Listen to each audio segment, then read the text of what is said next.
እሺ እኔ ከበደ አሰፋ እባላለሁ የትንሳኤ ሰው አንደርታ ፓርቲ ሊቀመንበር ነኝ። በትግራይ ሰላምና ለውጥ ምክር ቤት የሚዲያና ህዝብ ግንኙነት አስተባባሪ ነኝ። ከጎኔ በስተቀኝ በኩል ያለው አቶ ብርሃኔ የሚዲያና ህዝብ ግንኙነት ኮሚቴ አባል፣ በዚህ በኩል አቶ አለምሰገድ አረጋይ የሰላምና ለውጥ ምክር ቤት የፖለቲካ ኮሚቴ አባል ነው።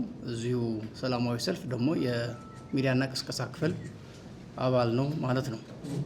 እንግዲህ እዚህ ያለነው ሶስታችን ሐምሌ 11 2018 ዓ.ም በአዲስ አበባ መስቀል አደባባይ ከጠዋቱ 12 ሰዓት ጀምሮ የሚደረግ የትግራይ ተወላጆችና ሌሎች ኢትዮጵያውያን ታላቅ የሰላማዊ ሰልፍ በትግራይ የሰላምና ለውጥ ምክር ቤት ተዘጋጅቷል። በዚህ ሰላማዊ ሰልፍ ዓላማ እና ለምን እዚህ አዲስ አበባ ላይ ማድረግ እንዳስፈለገ ከዚህ የሰላማዊ ሰልፍ እነማን እንደሚገኙና ምን ውጤት እንደሚጠበቅ በሚሉ ዙሪያ ለሚዲያ ገለጻ እናደርጋለን። በአማርኛ በስተቀኝ በኩል አቶ ብርሃኔ ይሰጠናል፣ በትግርኛ ደግሞ አቶ አለምሰገድ ይሰጣል። የሁለቱም ጠቅላላ አድርጌ ወደ በኋላ ደግሞ እኔ አጠቃላይ ይሰጣለሁ። አቶ ብርሃኔ ወደ መድረክ ጋብዛለሁ። እሺ፣ አመሰግናለሁ። ቅድም አቶ ከበደ እንዳለው ብርሃን ገብረየሱስ እባላለሁ። በስምረት ፓርቲ የሚዲያና ኮሚኒኬሽን አስተባባሪ፣ በሰላምና ለውጥ ምክር ቤት ደግሞ የሚዲያ አመራር አባል ነኝ። በመጀመሪያ ጥሪያችን አክብራችሁ እንኳን ወደዚህ መጣችሁ ማለት እንወዳለን። እዚህ የተገኘንበት ዋናው ምክንያት በመጪው ቅዳሜ ሐምሌ 11 ከ12 ሰዓት ጀምሮ በመስቀል አደባባይ ህዝባዊ ሰላማዊ ሰልፍ ይካሄዳል። ይህ የዚህ ታላቅ ሰላማዊ ሰልፍ ዓላማ በትግራይ እየሆነ ያለው ሁለንተናዊ ቀውስ መሰረት ያደረገ ለዓለም ማህበረሰብና ለፌዴራል መንግስት ግዴታቸውን እንዲወጡ ህዝቡ ከብተና ካላስፈላጊ እልቂት እንዲድን ጥሪ የምናደርግበት ድምጻችን የምናሰማበት ጉዳይ ይሆናል ማለት ነው። እንደሚታወቀው የሁለት ዓመቱን የአስከፊ ጦርነት የሰብአዊ፣ ማህበራዊ፣ ኢኮኖሚያዊና ስነልቦናዊ ጉዳት አድርሶ መጨረሻ በፕሪቶሪያ ስምምነት እንደተቋጨ ሁላችን የምናውቀው ጉዳይ ነው። ይህ የሰላም ብዙ ተስፋ የተደረገለት የጣለበት የሰላም ስምምነት የሰላም ስምምነቱ ከጅምሩ ያልተቀበሉት ኃይሎች፣ ጠባብ ቡድንተኞች ስምምነቱ ወደ መሬት ወርዶ እንዳይተገበር በግላጭም በሚስጥርም ያደናቀፉት ቆይተዋል። በስተመጨረሻ በጀነራል ታደሰ የሚመራው ጊዜያዊ መስተዳደር በመፈንቅለ መንግስት ገርስሰው ስልጣን ተቆጣጥረው ህዝባችን ቁም ስቁል ያርጉት ይገኛሉ። ስለዚህ በአሁን ሰዓት ህዝባችን አጠቃላይ የህይወት ምስቅልቅል፣ የሰብአዊ ቀውስ፣ የኢኮኖሚ ድቀትና የስነልቦና ውድቀት ውስጥ ይገኛል። ይሄንን ሳይበቃው አሁን ደግሞ ወደ ሌላ ዙር የጦርነት ዝግጅት እየተደረገ ያለበት ሁኔታ ስለሆነ ይህ ወንጀለኛ ቡድን ከህግ ከህገ መንግስትም ከዓለም አቀፍ ስምምነቶችም ያፈነገጠ የጫካ አዋጅን በማውጣት ወጣቶቻችን ህዝባችንን በመበተን ላይ ይገኛል።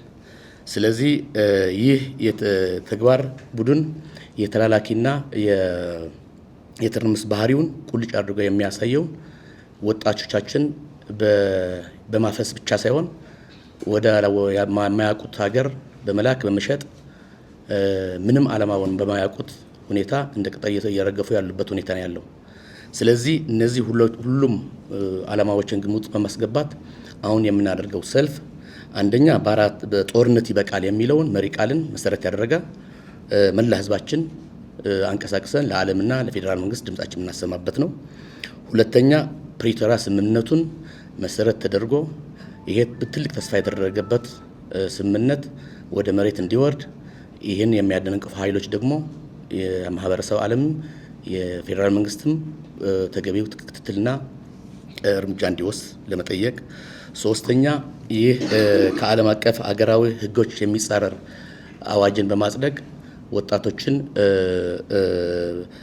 በአፈሳና እንዲሁም ወደ አላስፈላጊ ጦርነት እየማገደ ያለ ኃይል ይህንን ደግሞ ስርዓት እንዲይዝና ወጣቶቻችን አልሚዎች፣ ገንቢዎች፣ አገር አሻጋሪዎች እንጂ ዓላማው ባልታወቀ ጦርነት ሄደው የሚረግፉበትና ቁም ስቅላቸው የሚያዩበት ምክንያት ሊኖር ስለማይችል በእነዚህ 3 ምክንያቶች የጦርነት ማቆም፣ የፕሪቶሪያ መተግበር፣ ወደ ነበረበት መመለስ፣ የወጣቶች አፈሳና ወደ አላስፈላጊ የወጣቶች መሸጥ ያለው ሁኔታ እነዚህ መሰረት ተደርጎ ሰልፉን ይካሄዳል ማለት ነው።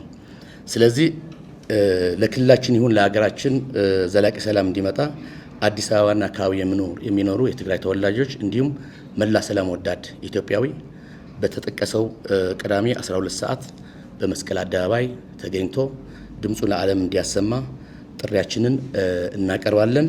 በተመሳሳይ ሰዓት በመላ ትግራይ ያለው ህዝባችንም በዚህ ሰዓት ከቤቱ ባለመውጣት የሰልፉን ተካፋይ የሚሆንበት ሁኔታ ጥሪያችንን እናቀርባለን። አመሰግናለሁ። እሺ፣ አመሰግናለሁ። እንግዲህ ሁለቱም በአቶ ብርሃኔና አቶ አለምሰገድ በአማርኛና በትግርኛ ሰልፉን በሚመለከት ጠቅለል ያለ መግለጫ ሰጥተዋል። ለማጠቃለል ያህል አሁን እየጠራን ያለነውን ሰልፍ የትግራይ ህዝብ ሰላም ይገባዋል፣ ጦርነት ይበቃዋል የሚል ነው። ሁሉም ሰላም ወዳድ ኢትዮጵያዊ ከትግራይ ተወላጆች ጎን በመቆም ለትግራይ ህዝብ ያለውን ወገናዊነት ማሳየት ይጠበቅበታል። ይህንንም እንደሚያደርገው ተስፋ እናደርጋለን። እምነታችንም ጽኑ ነው። ሁሉም ኢትዮጵያዊ ሰላም ወዳድ ኢትዮጵያዊ ከትግራይ ህዝብ ጎን እንዲቆም የትግራይ ህዝብ ጦርነት ይበቃዋል፣ ሰላሙን ስጡት በሚል የሰላም ድምፅ ሁላችሁም ተገኝታችሁ ድምፃችሁን እንድታሰሙ ለማለት ያህል ነው። ጥሪ ለማስተላለፍ ነው። እንግዲህ ጠቅለል አድርጌ የሰልፉ ዋና ዋና ዓላማዎች የሚባሉ የአስገዳጅ ወታደራዊ አፈሳ ትግራይ ውስጥ አለ። በዚህ ምክንያት የትግራይ ወጣቶች ወደማያምኑበትና ወደማይፈልጉት ጦርነት ተገደው እንዲገቡ እየተደረገ ነው። እንግዲህ ባለፉ ዓመታት አስከፊ ጦርነት ተደርገዋል። ብዙ ወጣቶችም አልቀዋል። ይሄ አልበቃ ብሎ በዳግም ጦርነት ለሚሉ አሉ። በእርግጥ ይሄ አዲስ አበባ የኢትዮጵያ ዋና ከተማ ነው፣ የሁላችንም ከተማ ነው። ሁለተኛ ጥሪያችን ለመንግስትም ጭምር ነው። መንግስት የትግራይ የፌዴሬሽን አካል ነች፣ የኢትዮጵያ አካል ነች። የትግራይ ህዝብ ኢትዮጵያዊ ነው። ከዚህ ሽፍታ ቡድን ከዚህ ህገወጥ ቡድን የማዳን ህገ መንግስታዊ ግዴታ አለበት። መንግስታዊ ግዴታውን እንዲወጣም ጭምር መንግስት ላይም ጫና ለመፍጠር መንግስት ላይ ጥሪያችንን ለማስተላለፍ ዝምታው ይብቃ። ይህ ሽፍታ ቡድን አንድን ክልል ገንጥሎ ይዞ ህዝቡን እያሰቃየ በሌለው ስልጣን አፋኝ ህግ እያወጣ ወጣትና እናቶች አባቶች ሳይቀር እያሳደደ የሚኖርበት ጊዜ ሊያበቃ ይገባዋል።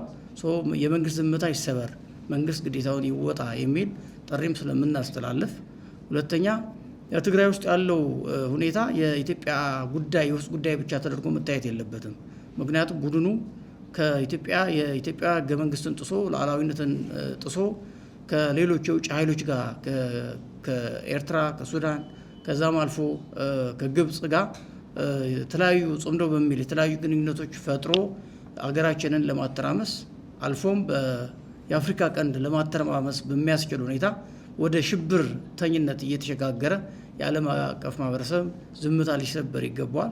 ይህ ጉዳይ የትግራይ ጉዳይ ወይም በአጠቃላይ የኢትዮጵያ ጉዳይ ብቻም ሳይሆን የአፍሪካ ቀንድ የአካባቢ ጉዳይም ስለሆነ ይሄ ልክ እንደ በአካባቢያችን ያሉ በአሸባሪነት እንደሚታወቁት ይህ ቡድንም ወደዛ እየተሸጋገረና በቀጥታ ከእነዚህ ኃይሎች ጋር ግንኙነት እየፈጠረ ከውስጥም ከውጭም ካሉ አማጺ ኃይሎች ጋር ጸረ ኢትዮጵያ ታሪካዊ ጠላቶች ከሚባሉ እንደ ግብጽ የመሳሰሉ ኃይሎች ጋር ግንኙነት ፈጥሮ አገራችንን ለማተራመስ ጥረት እያደረገ ያለን ኃይል ለኢትዮጵያ ብቻም ሳይሆን ለአፍሪካ ቀንድ ለዓለም ጠንቅ ስለሚሆን የዓለም አቀፍ ማህበረሰብ ድምታውን እንዲሰበር ጣልቃ እንዲገባ ጥሪያችንን ለማድረግ አዲስ አበባ የተለያዩ ዲፕሎማቶችና ዓለም አቀፍ ተቋማት መቀመጫ እንደመሆኗ መጠን ይህንንም ታሳቢ በማድረግ ነው። ሶስተኛው ከፍተኛ ቁጥር ያለው ከሚሊዮን በላይ ቁጥር ያለው ህዝብ አዲስ አበባ ውስጥ የትግራይ ተወላጅ አዲስ አበባ ውስጥ አለ። በመላ ሀገሪቷ ከፍተኛ ቁጥር ያለው የትግራይ ተወላጅ አለ። በተለይ አሁን ደግሞ በዚህ አሁን ባልነው ምክንያት አስገዳጅ አፋኝ ህግ በማውጣት ወጣቱን ለማፈስ አስገዳጅ ወታደራዊ አፈሳ በማድረጉ ምክንያት ወጣቱ በከፍተኛ ቁጥር ወደ መሀል ሀገር በተለይ ወደ አዲስ አበባ እየመጣ ስለሆነ ይህንን የትግራይ ህዝብ ያለበት ሁኔታ ሰብሰብ ብሎ ድምጻችንን ለዓለምና ለመንግስት ለማሰማት አመቺ ሁኔታ ከፍተኛ ቁጥር ያለው የትግራይ ተወላጅም ስላለ ይህንን ምክንያት በማድረግ ሰልፉ አዲስ አበባ ላይ ለማድረግ ታስቧል። ይሄ ሲባል በቀጣይ በመላ ሀገሪቷ ይካሄዳል ማለት ነው። በመላ ሀገሪቷ ይሄ እንደ መጀመሪያ ነው። በተለያዩ የትግራይ ተወላጆች በሚበዙባቸው የሀገራችን ከተሞች ቀጣይነት ባለው መንገድ ሰልፉ ይካሄዳል። እንደዚሁም በዓለም አቀፍ ደረጃ ባሉ የተለያዩ ዲያስፖራ ኢትዮጵያውያንና በተለይ የትግራይ ተወላጆች ዝምታቸው እንዲሰብሩ የትግራይ ህዝብ አሰቃቂ ሁኔታ ውስጥ ያለ በመሆኑ በያሉበት ሀገር ተቋማቸው እንዲያሰሙና ዲፕሎማሲያዊ ጫና እንዲያደርጉ ጥሪ ለማድረግም ጭምር ነው። እንግዲህ እነዚህ ነገሮች ታሳቢ ያደረገ ሰላማዊ ሰልፍ ቅዳሜ ሐምሌ 11 2018 ዓ.ም ከጠዋቱ 12 ሰዓት ጀምሮ በአዲስ አበባ መስቀል አደባባይ ይደረጋል።